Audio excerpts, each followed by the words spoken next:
Good morning, all of you, and I again welcome you all in our online classes and YouTube channel.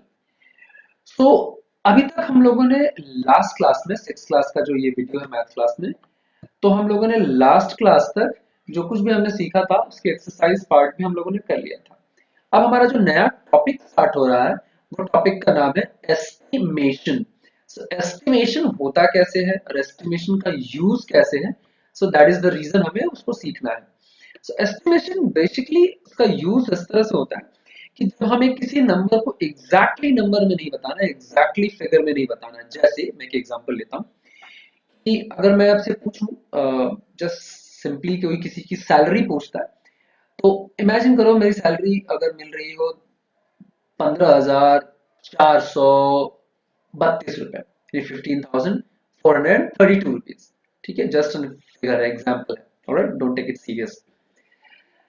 सो अब मुझसे कोई पूछेगा कि आपको कितनी सैलरी मिलती है, so I just give them rough idea, approximately 15,000 रुपए। ठीक है, अब मेरी अगर सैलरी मान के चलो कि 15,890 रुपए होती, 15,890 रुपीज, तो अगर मेरे से कोई पूछता तो मैं क्या अपनी रफ सैलरी बताता, अराउंड 16,000 रुपीज। सुनो, इसी को एस्टिमेशन में होता है, जैसे हम आम बोलचाल भाषा में बोलते हैं कि एक रफली आइडिया तो बता दो कि आपको वो चीज कितना है। जैसे कि किसी को एज पूछना है, तो क्या आप 20s के एज में हो, या 25 के एज में हो, या 26 के एज में हो, या 30s के एज में हो।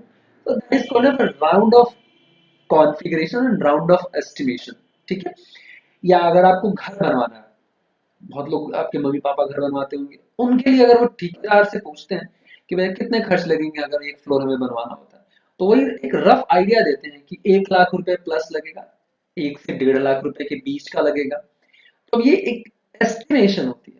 जैसे कि स्टेडियम में कोई आया हुआ था, एग्जैक्ट फिगर कोई नहीं बताता कि कौन से मैच को कितने लोगों ने देखा, लेकिन एक अप्रोक्सीमेटली आइडिया देते हैं कि इतने लोगों ने हमें देखा।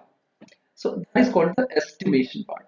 ठीक है, सो अब एस्टिमेशन पार्ट होता कैसे है, सो आई विल एक्सप्लेन कि उसको हम कैसे निकालते हैं, so that we can understand it better वे।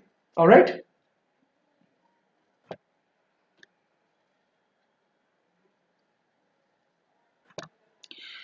तो यहाँ एक एग्जांपल मैंने एस्टिमेशन की लगा रखी है। तो मैंने तीन अलग अलग फॉर्मूलाज यानी तीन अलग अलग प्लेसेस के अकॉर्डिंगली डिस्कस की हुई है। जब भी कोई नंबर होगा तो जाहिर सी बात है उस नंबर की प्लेस वैल्यूज के बारे में डिस्कशन होगी, और उस प्लेस वैल्यू के अकॉर्डिंग ही एस्टिमेशन होगा।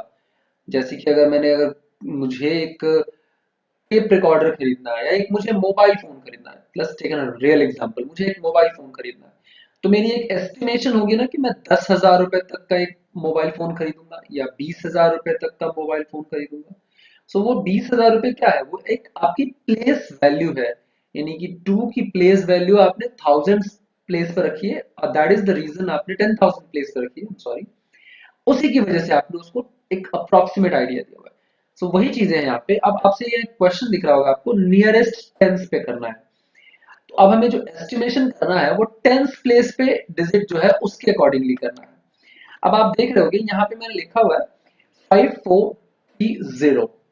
सो अब जब भी देखना कि जब एस्टिमेशन निकलती है तो वो कैसे निकलती है वो आपको मैं समझाता हूँ।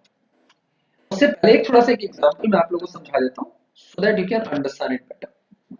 अब आप समझो कि अगर मैं दो नंबर्स दे रहा हूं, और उन दो नंबर्स के बीच का अगर आप मुझसे कोई पूछे कि 10 एंड 20, और उसके बीच का एक नंबर मैं दे रहा हूं 14, अब आप बताओ 14 किसके नजदीक है, 10 के नजदीक है या फिर 20 के नजदीक है। ऑफ कोर्स देखोगे तो 10 के बाद क्या आता है, 11 12 13 14। 14 जो है वो ज्यादा नजदीक है 10 से, और 14 जो है बहुत ज्यादा दूर है 20 से। इसीलिए इसको हम रफ एस्टिमेशन में करेंगे तो हम 14 इधर वाले में एस्टिमेशन करेंगे, यानी कि हम डिक्रीजिंग ऑर्डर में हम करेंगे। अब आता है आपका, अगर मैं इसी चीज को यहाँ लिख दूं 19, एंड देन मैं पूछूं कि किसके नजदीक है, तो जाहिर सी बात है 20 के नजदीक है। तो इसी तरीके से हम रफ एस्टिमेशन भी करते हैं। इसमें सिर्फ एक ही रूल अलग होता है, और वो रूल ये है, अगर मैं सेम एग्जांपल लेता हूँ 10 एंड 20 के बीच में, और वो रूल फर्क पड़ता है सिर्फ एक ही जगह पे। और मैं आपसे पूछूं कि ये 15 किसके नजदीक है, now here getting the confusion कि 15 तो 10 के भी नजदीक है, उतना ही दूर है, और 20 के भी उतना ही दूर है। तो हमेशा ध्यान रख लेना, अब यहीं से एस्टिमेशन शुरू होता है कि अगर वो 5 या 5 से बड़ा होता है तो हमेशा हम एक डिजिट आगे बढ़ा लेते हैं, और अगर 5 या 5 से कम होता है सो ये हम कम कर देते हैं, एक डिजिट कम कर देते हैं, या वो सेम रखते हैं। अब देखो कैसे, अगर मैं आपसे पूछूं कि नियरेस्ट टेंस की, लेट्स स्क्रॉल इट अप, अब यहां पे आपसे पूछ रहा है नियरेस्ट टेंस, मतलब कि आपको 3 का एस्टिमेशन करना है। तो अब आप देखोगे तो जो एग्जैक्टली आंसर होगा इसका 3 का कैसे निकालेंगे, देखो बाकी जो दो नंबर्स हैं वो तो हमारे पास सेम रहेंगे, जिसका हमें एस्टिमेशन करना है वो भी सेम रहेगा। अब हमको जो करना है वो चेक करना है क्या ये 0 5 से बड़ा है या छोटा है। तो अगर ये 5 से छोटा होता, अगर ये 5 से छोटा होता, मैं एक एग्जांपल दे रहा हूँ, 5 से छोटा होता तो ये जो नंबर है 3 आपको एज इट इज रखना होता। लेकिन अगर ये आपका नंबर 5 से बड़ा होता तो ये नंबर बदल जाता, इसीलिए अभी नंबर जो आंसर होगा ये 5430 ही होगा। अब मैं आपको एक दूसरा एग्जांपल लेके दिखाता हूं so that you can understand it better.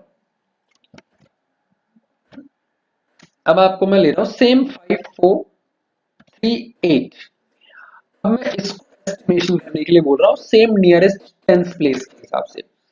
तो आप देखो 54 तो एग्जैक्टली लिखेंगे ही लिखेंगे, आप बताओ टेंस प्लेस के बाद वाली संख्या हमेशा देखनी, जिसके बारे में अगर ये आपसे कह रहा है नियरेस्ट टेंस का मतलब हो गया टेंस प्लेस के जो भी नजदीक वाला डिजिट होगा उसके अकॉर्डिंगली आपको इसको एस्टिमेशन करना है, यानी इसको राउंड ऑफ करना है, इसको हम सिंपल राउंड ऑफ भी बोलते हैं। तो अब देखो नियरेस्ट टेंस प्लेस के नजदीक 8 ही है, क्या 8 5 से बड़ा है? यस बड़ा है। सो जो राउंड ऑफ होगा वो 5 4 4 एंड देन 0। 0 क्यों हुआ? क्योंकि इसको तो हम लोगों ने ऑलरेडी हमने नियरेस्ट ऑफ में लगा दिया, और 3 के हमने 5 से बड़ा था इसलिए हमने 3 में 1 ऐड ऑन कर दिया। ठीक है, एग्जांपल मैं आपको लेके दिखा देता हूं so that you can understand it better. अब मैं 100 स्पेस के हिसाब से लेते हैं सो दैट कि आपको ज्यादा आसानी समझ में आ जाए। 6 7 4 5, ठीक है। अब मैं बोल रहा है कि नियरेस्ट 100 स्पेस के हिसाब से आपको देखना है। सो 100 स्पेस में कौन सा आपका डिजिट है? 7 है। तो मैंने आपको बताया था कि जिसको करना है, जिस आपको प्लेस को राउंड ऑफ करना है या फिर आपको एस्टिमेशन निकालना है, वो और उससे पहले वाला दोनों सेम रहेगा, यानी उससे पहले वाला 6 सेम रहेगा और 7 भी सेम रहेगा। अब हमें चेक करना है कि क्या जो ये वाला डिजिट है 4 ये 5 से बड़ा है या छोटा है। देखने में 5 छोटा लग रहा है ना, बिल्कुल। तो आंसर क्या हो जाएगा? 6700। समझ में आया? मतलब उसके बाद का दोनों डिजिट 0 में कन्वर्ट हो जाएगा।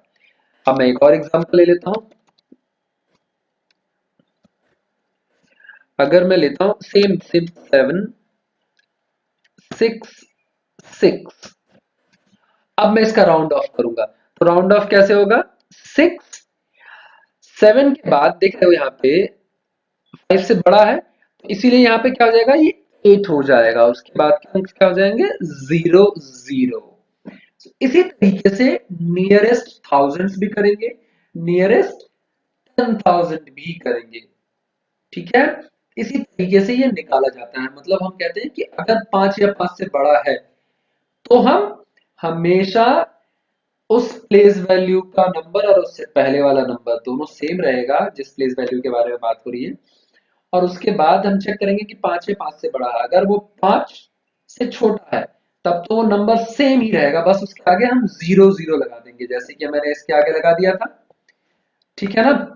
लेकिन अगर वो 5 से बड़ा होता है, देख रहे हैं यहाँ पे 5 से बड़ा था, तो मैंने एक राउंड ऑफ करके 3 को 1 में ऐड ऑन कर दिया, यानी 4 बना दिया, और नेक्स्ट वाला जो नंबर था वो हमने 0 में कन्वर्ट कर दिया, बिकॉज हमने उसकी ऑलरेडी एस्टिमेशन कर दी। अंडरस्टूड? उसी तरीके से नियरेस्ट थाउजेंड्स की भी प्लेस वैल्यू उसी तरीके से निकाली जाती है। समझ में आ रही है आप लोगों को? अब हमारे पास एक्सरसाइज में हम चलते हैं सो दैट हमें समझ में आएगी ज्यादा।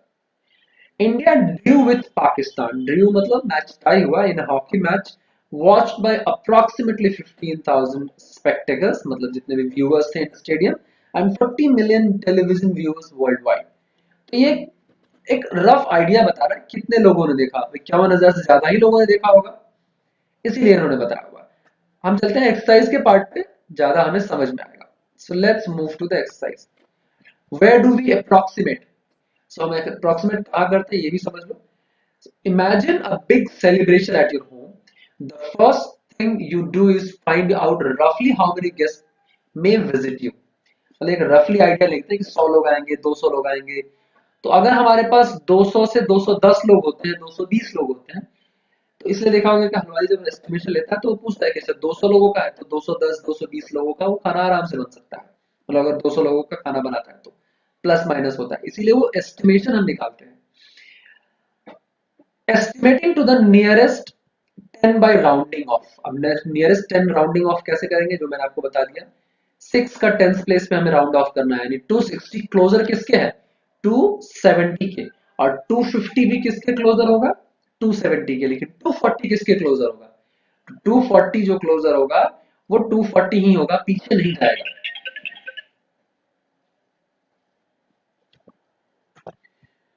ठीक है, so let's move to the topic.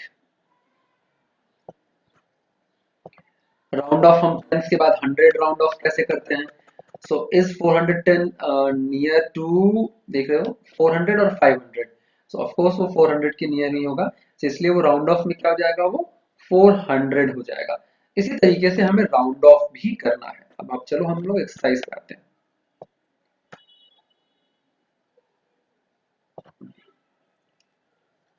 Late me scroll down to the exercise part.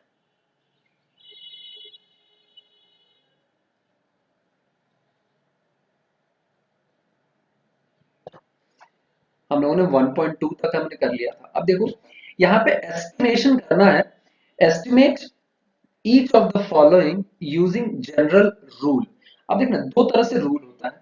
General rule का मतलब हो जाता है कि आपकी अपनी मर्जी है जिस तरीके से आप एस्टिमेशन करना चाहते हैं। लेकिन अगर आपसे ये बोले कि estimate the following word using tenth place, 100th place के अकॉर्डिंग, तो हमें उसके अकॉर्डिंग करना है।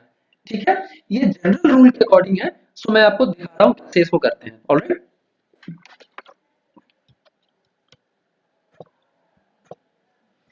अब आपको मैं दिखाता हूँ। 730 प्लस 998 को, इसको हमें एड ऑन करना है। ठीक है, 730 प्लस 998 हमें इसको एड ऑन करने से पहले हमें एस्टिमेशन करना है। तो मैंने आप लोगों को बताया ही था कि जो हम नॉर्मली अगर एस्टिमेशन अगर आपको करना है ना, तो सबसे आसान तरीका होता है कि लास्ट वाले से एस्टिमेशन करना शुरू करो। 7, अब जो 730 है वो किसके नजदीक जाएगा, 730 700 के नजदीक होगा या 700 सॉरी 800 के नजदीक जाएगा। तो जाहिर सी बात है ये 700 के नजदीक जाएगा, तो हमने 700 लिख दिया। प्लस 998 किसके नजदीक जाएगा, 900 के या 1000 के, सो ये 1000 के नजदीक जाएगा। मैं आपको बता रहा हूँ कैसे, खुद सोच के देखो। जैसे 10 और 20 में 11 किसके नजदीक होगा, 10 के नजदीक होगा ना, वैसे ही 19 किसके नजदीक होगा, 20 के नजदीक होगा। अब देखो ये आसान हो गया ना आपको जोड़ने में। 1100 1700 कितना हो गया, 1700, 1700, दैट इज द आंसर। ठीक है, उसी तरीके से आपको माइनस करने के लिए 796 और 314, 796 माइनस 314, 314। हम आराम से इसका करते हैं। 796 किसके नजदीक होगा, 800 के नजदीक होगा, और 314 किसके नजदीक होगा, 300 के नजदीक होगा। सो अब 800 में से 300 माइनस करेंगे कितना बचेगा, 500। बहुत सिंपल आसान हो गया ना। अब इसको कैलकुलेशन अगर हम करते हैं ना तो थोड़ा सा मुश्किल होता है हमारे लिए, लेकिन ये वाला जो कैलकुलेशन है बहुत इजीली हो जाता है। ठीक है, so that is the way to do the calculation. उसी तरीके से आपका ये रफ एस्टिमेशन ब्रैकेट है। नेक्स्ट वीडियो में हम इस ब्रैकेट की फॉर्मूला सीखेंगे कि हम कैसे ब्रैकेट्स रखते हैं, एंड देन ये चैप्टर आपका पूरा का पूरा खत्म हो जाएगा। Alright, till then thank you so much for watching this video, have a nice day.